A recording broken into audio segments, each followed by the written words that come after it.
Plato was born around 428 or 427 BC during the turbulent years of the Peloponnesian War between Athens and Sparta. His family belonged to the Athenian aristocracy and expected him to pursue a career in politics. Athens at the time was a city of debate, drama, and democratic experiment, but it was also a city struggling with instability and conflict. Everything changed for Plato when he encountered the philosopher Socrates. Socrates did not write books or lecture in formal schools.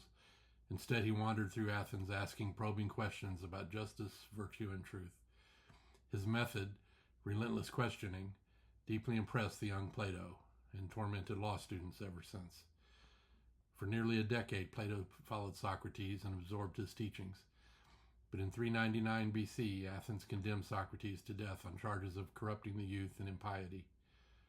Socrates was forced to drink hemlock. The execution shocked Plato and permanently shaped his view of politics. The democracy that had produced great cultural achievements had also executed the wisest man Plato knew. After Socrates' death, Plato left Athens and spent years traveling. He visited places like Egypt and southern Italy, encountering mathematicians, mystics, and political leaders. During this period, his philosophical ideas matured. Plato became convinced that the physical world we see is only a shadow of a deeper, perfect reality, a realm of eternal forms where concepts like justice, beauty, and truth exist in their purest state. Around 387 BC, Plato returned to Athens and founded what is often considered the first university in Western history, the Academy. Their students studied mathematics, philosophy, politics, and science. The Academy would endure for nearly 900 years.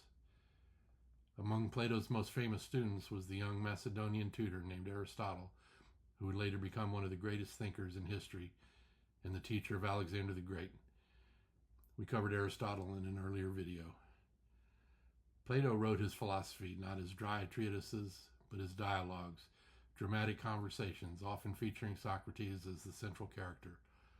His most famous work, The Republic, explores the nature of justice and imagines an ideal society ruled by philosopher kings, leaders guided by wisdom rather than ambition.